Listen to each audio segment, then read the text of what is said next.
Hey YouTube, this is Michael Kazmierski Dunn for those of you who don't know who I am, and welcome to episode 15 of the Blind Piper Reacts series. So, first of all, for those of you who don't know and who may have found this episode first, I started this series because who I honestly think is the coolest girl in the world, my friend Hailey Page, better known as, she goes by Hailey Page, full name Hailey Page Cone, also one of my subscribers on YouTube, sends me a lot of really cool pieces because she and I are absolutely really crazy musical. Like, we love music, we love different types of music and all that cool jazz kind of stuff. Classical, opera, jazz, Celtic music, pretty much anything. I don't like rap and I hate yodeling. But yeah, Hailey and I have known each other since we were 3. And so Hailey and I seem so close to each other that I feel like we are too close to be just ordinary friends who don't care if they lose touch with each other. And on the last episode, I think it was 14, I was crying the fact that, oh my gosh, like, as a blind guy, 25, haven't found a job yet, I hate being single. And I was kind of crying over that. Because the music I reacted to basically summed it up how I feel. So Hailey steps in and goes, well, if you feel the same, if you still feel this way, why not react to this piece that I'll send you here? So one of Hailey's top classical composers is the French composer Maurice Ravel. And keep in mind, I've never taken any French classes because as a blind person, French would be really hard to take, especially when there are all these silent letters. But the screen reader I use in order for blind people to use a computer can speak French, and so I plugged it in. Maurice Ravel lived from 1875 to 1937, and his compositions were pretty unique. They were relatively atonal, so, which means that, it's musically, the notes he uses, talking pitches here, are a little bit harder to grasp than more tonal music, such as, like, let's just say, a major diatonic scale, or like most popular songs that have kind of a familiar chord structure, But Ravel was one of the more atonal composers, and one of his pieces he composed. Now, I don't know if they're accent marks, but in French it's called the waltz. In French, it would be pronounced la valse. La Valse, I think. I'm not good at French. Hailey and I both have 2 separate friends that can basically help us with French.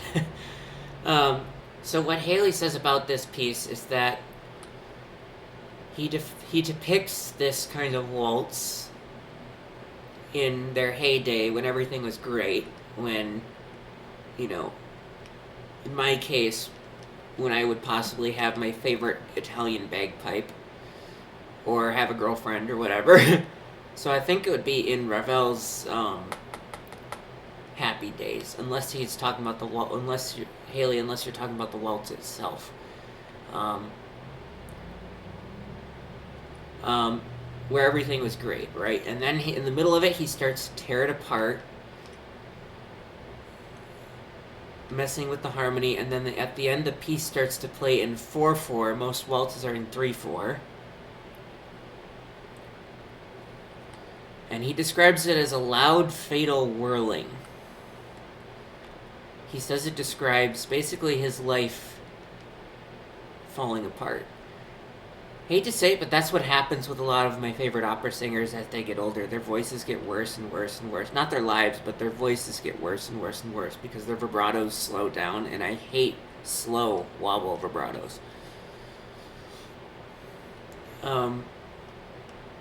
Apparently he was an ambulance driver during World War I. See, Hailey, that's why you're the coolest girl in the world. You teach me a ton of things. Well, I teach you a ton of things too, but I love that we learn the most from each other. Everything I learned from you is very hard to forget. A lot of things that I hear from most people that I sometimes don't want to hear from always go in one ear and out the other. So he was apparently an ambulance driver in World War One. After his mother died, and when he started feeling Domro. Now Domro is a wrongly famous opera singer with a really awful slow vibrato that's so awful that it could literally it's so hard on your ears that I hate her slow wobble vibrato. So basically, when Ravel was starting to feel Domro after his mom died.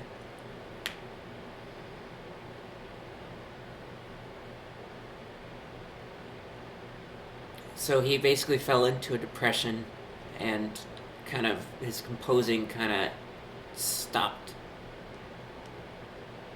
Um, it's kind of like probably a modern equivalent would be basically a lot of people's feelings on COVID. Um, I've read that a lot of people quit their jobs and can't really work unless it's remote, but can't really work in the office anymore, and they're just like feeling all domro. It's like, when is life ever going to be good again?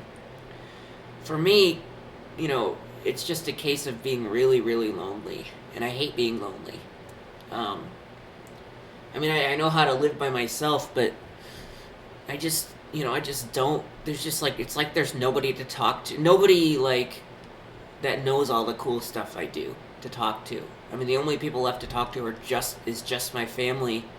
At least when COVID was the strongest, and it was good to catch up, but still it was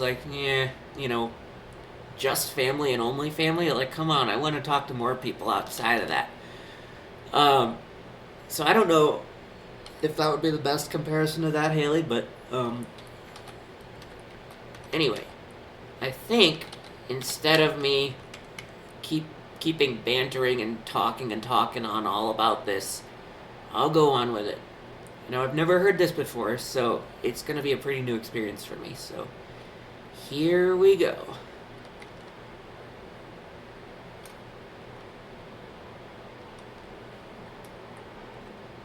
Is it playing at all?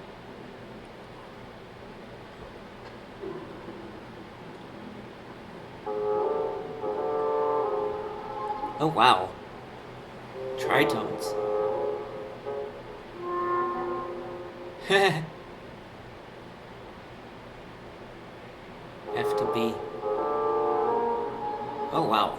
It sounds like underblowing a practice chanter, which bagpipers use to learn bagpipes, because you underblow and the reed kind of growls before it gets to the actual correct note when you blow harder. Ooh. It sounds like a score used for a scary movie. Oh, wow.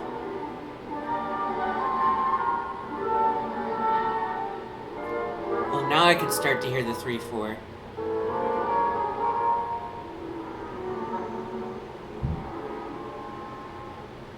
Some boom below me. It wasn't on the recording. Is that a bassoon or a tuba or whatever? It's really nice. B flat 1. Or yes, B flat 1.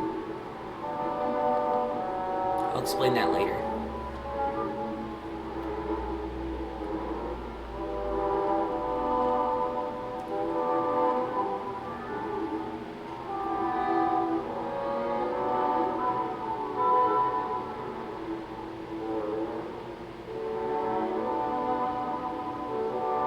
Much better than that piece that I reacted to last episode, which was Polish composer, the Hiroshima victims. This is much easier on the ears.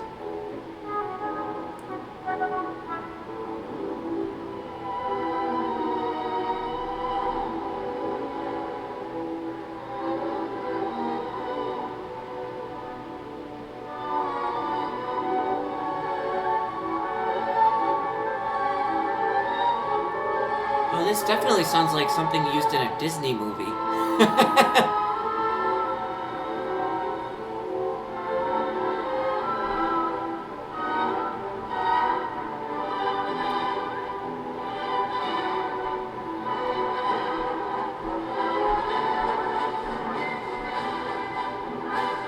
Ooh, it's getting wicked. Getting wicked.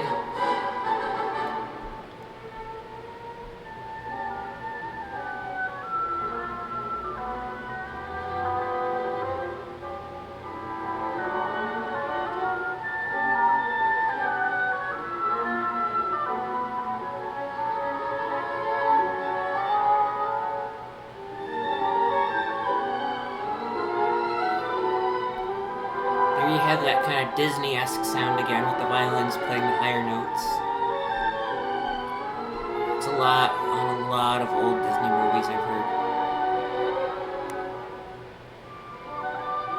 I know it's used billions of places outside of Disney, but that's what comes to mind, at least for my music exposure, like orchestral generally.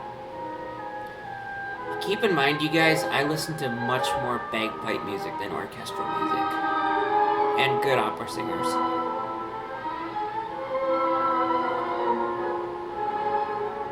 Like, a lot of bagpipe music, a lot of good opera singers, a lot of Sardinian throat singing, much more compared to orchestral music. Ooh.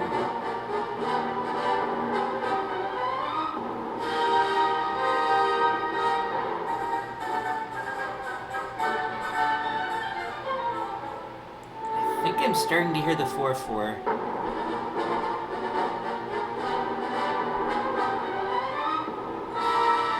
Maybe not. No, still 3/4.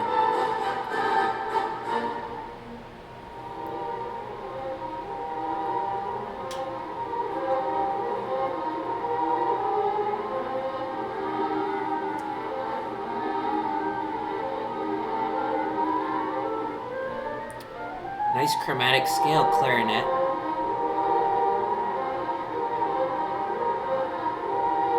Okay, that sounds just like pure imagination from Willy Wonka. Note-wise, a little bit.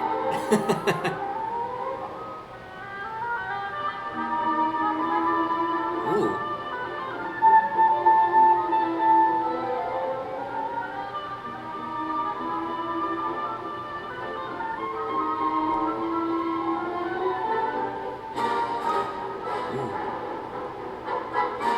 My speakers tend to dynamically compress things just a little bit, so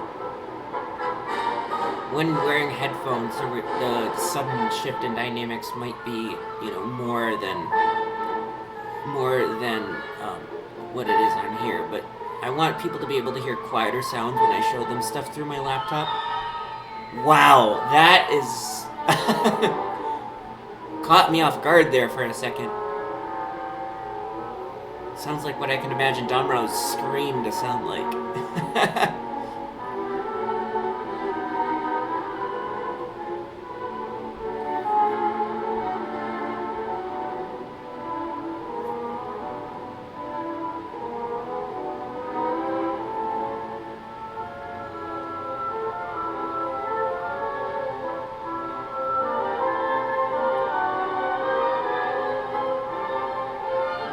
Still in 3/4.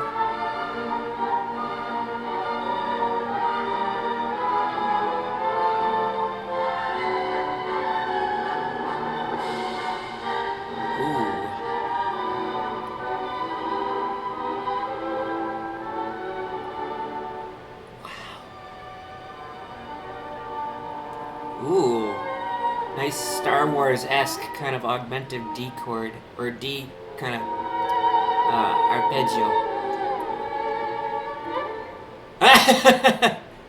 Alright.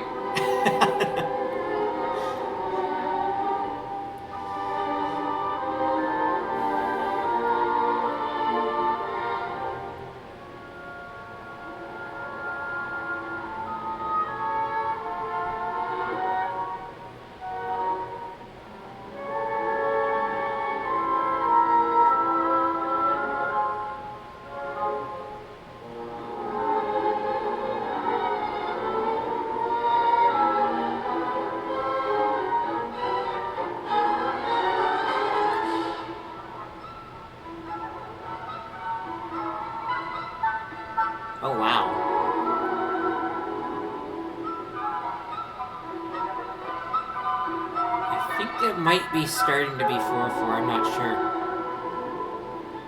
It being so intricate, it's kind of hard to tell. Plus, these speakers seriously lack bass, which I don't like. No, it's still 3/4.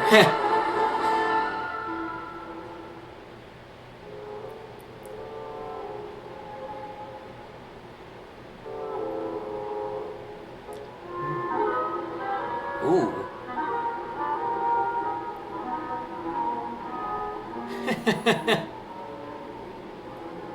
Just those fast notes.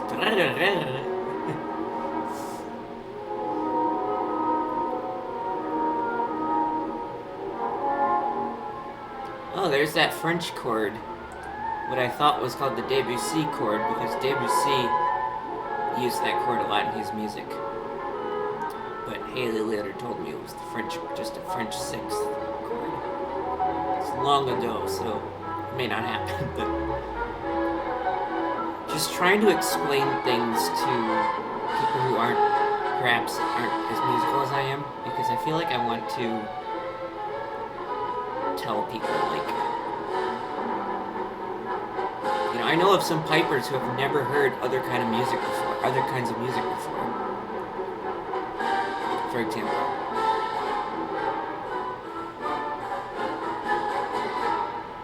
Ooh.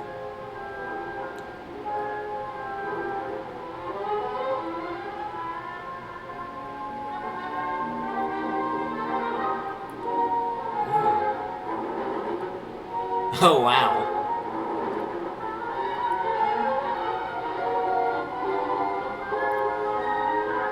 Comparing the Charles Chen piece for the soprano and string trio and the Hiroshima Victims piece, I would say this one's right in between.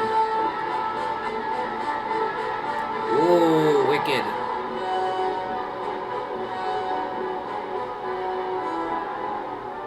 It's that Willy Wonka theme again. Or at least that's what I could pick out on these Domro laptop speakers.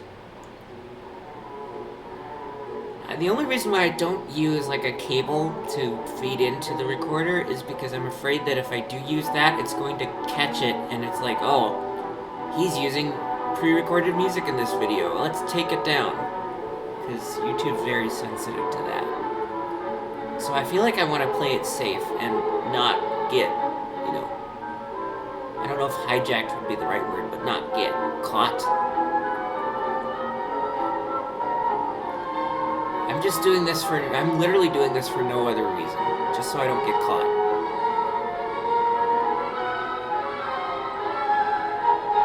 Ooh. Wicked. Sounds like a typical argument my mom had with my dad. Reminds me of that. Ooh, nice augmentive C sharp or F or A chord. Ooh.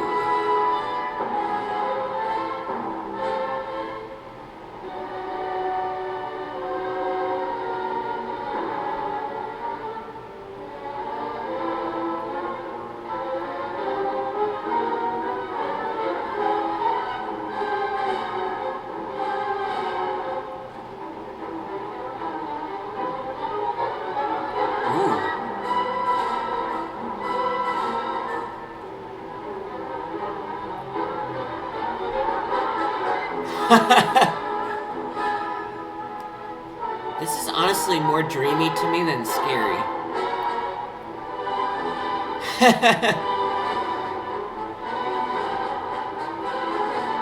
Whereas that Polish piece was really, really scary and dreamy and stuff.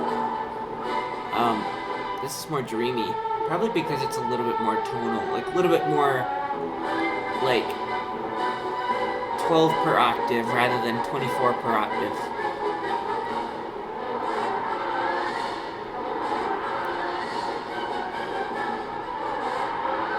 I think they're going into 4/4 now.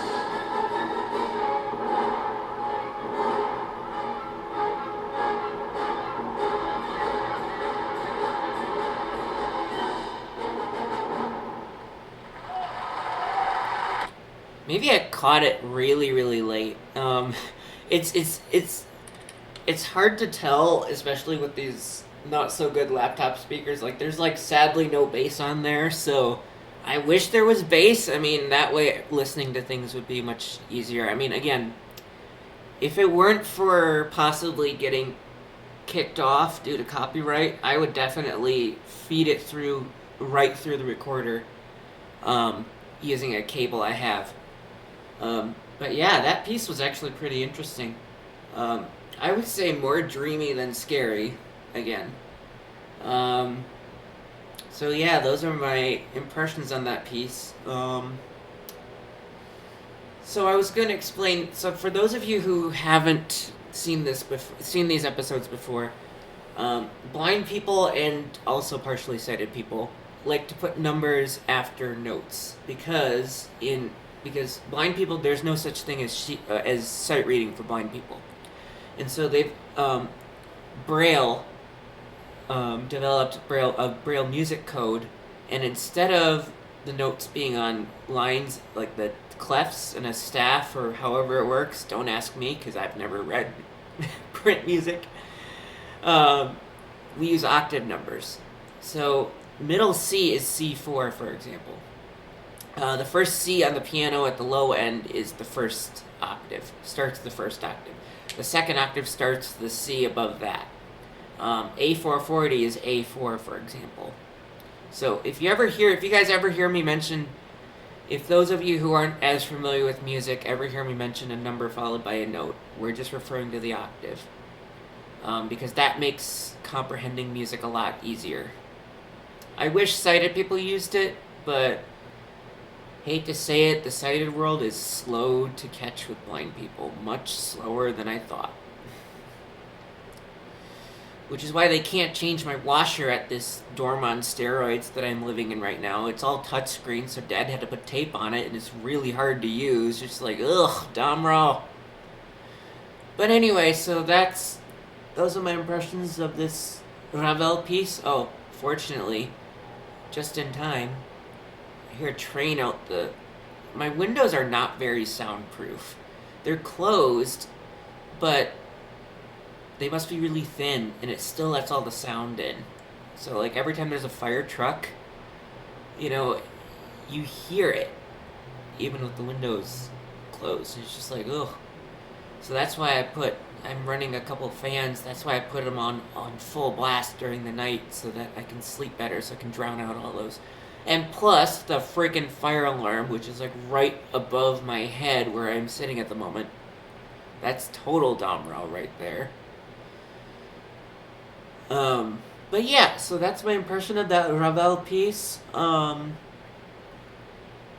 think I might react to maybe a pop singer or something next, because nobody's ever heard me react to one of my favorite singers in the world, Madilyn Bailey, or maybe Sabrina Carpenter, or Alessia Cara, or whatever. So I think I will do something from that, and then maybe another classical piece. So if you guys are new here, feel free to hit like and subscribe, and